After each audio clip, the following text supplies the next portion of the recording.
Hi everyone, welcome back to another tutorial from Wake&Tech. Today in this video, I'm going to show you how to assign roles in ClickUp. Assigning roles in ClickUp lets you control who can do what in your workspace. This is useful for teams to manage permissions, protect sensitive data, and collaborate efficiently. First of all, launch open the ClickUp application on your device or log into your account.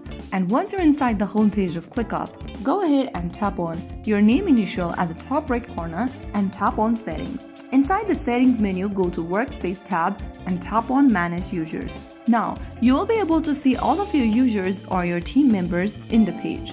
Select a team member whose role you want to assign or change. Once you do that, you can then go ahead and tap on Edit Profile.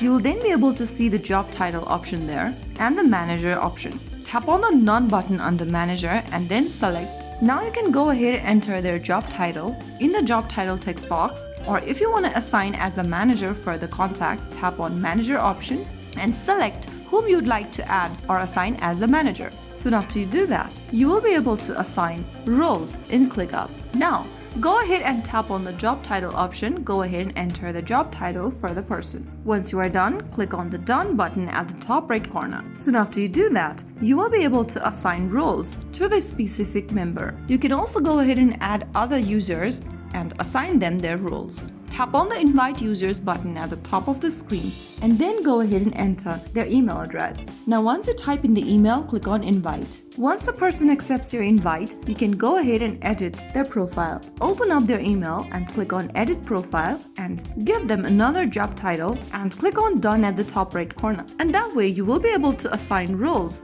to the members in ClickUp. In order to assign roles, you must be an admin of the workspace. So that's how it's super easily done. If you found the video helpful, don't forget to like, share, and subscribe to our channel. I will be back again in the next episode. Thank you for watching.